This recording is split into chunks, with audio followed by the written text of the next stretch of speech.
94th precinct was a joke compared to the 75th precinct?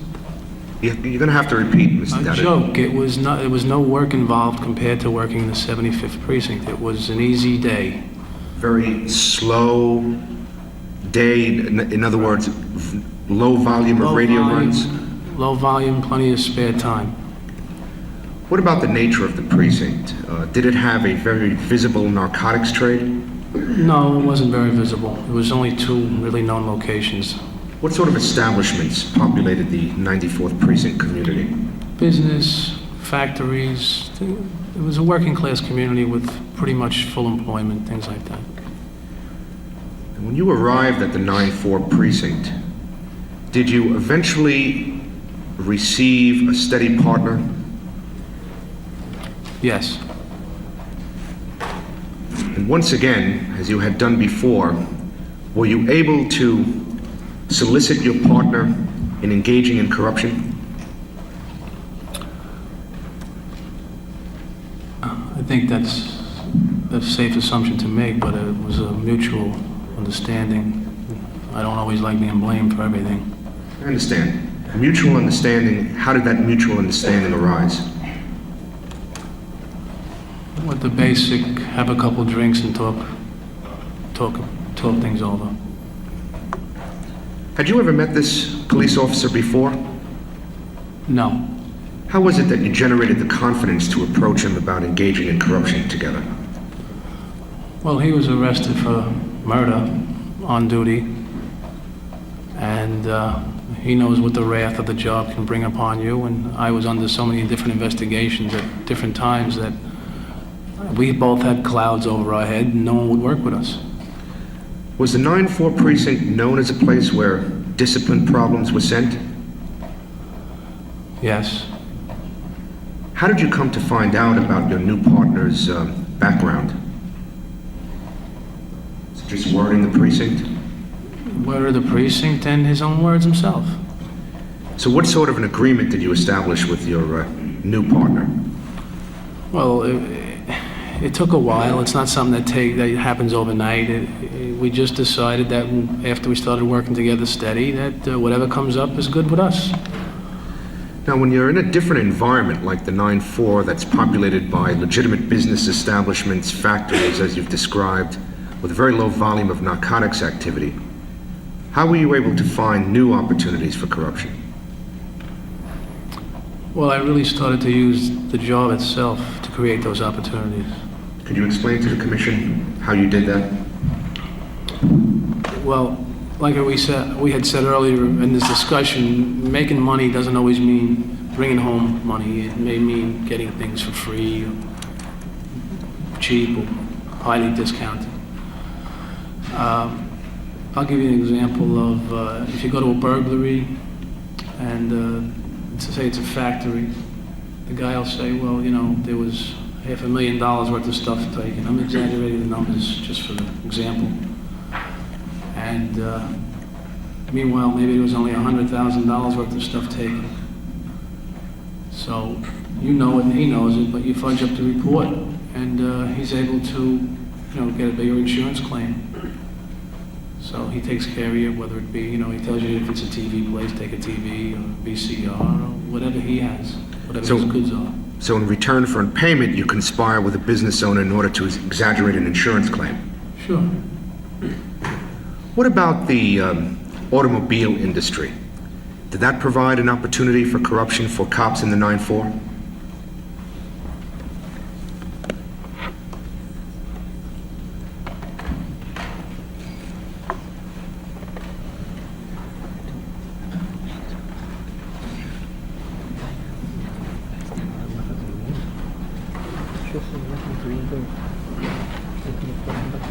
Yes. Now, Mr. Dowd, I'd like you please, very generally, to describe the schemes in which police officers can engage in, based on your first-hand knowledge, with people in the automobile industry in order to gain illicit profits.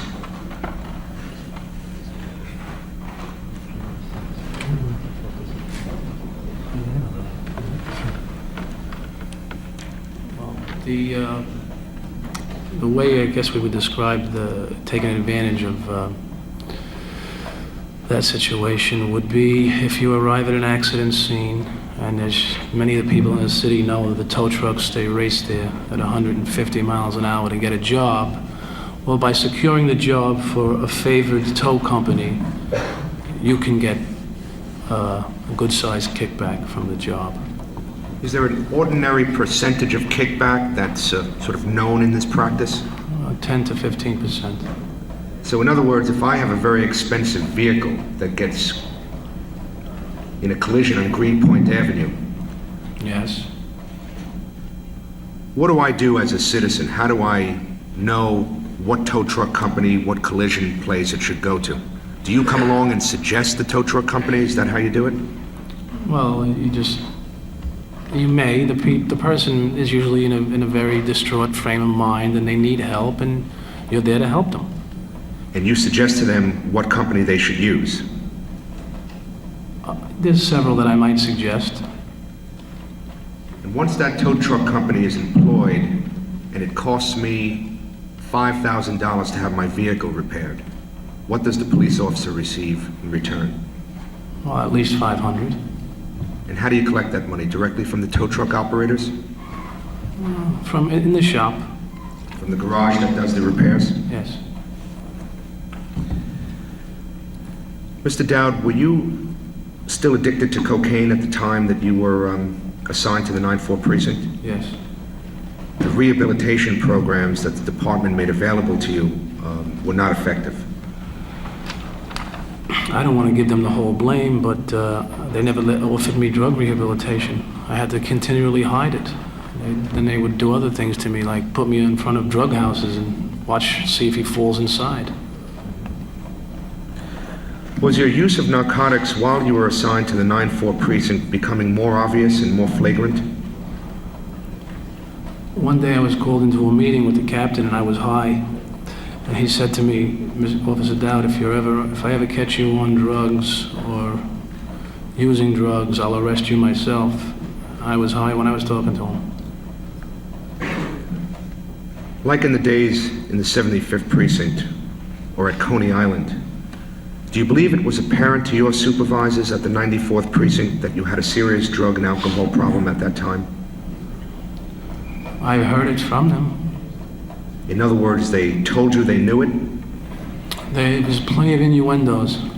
They often had even roll call meetings. At roll call meetings, he'd talk about drug addiction and alcohol, and he'd look right at me.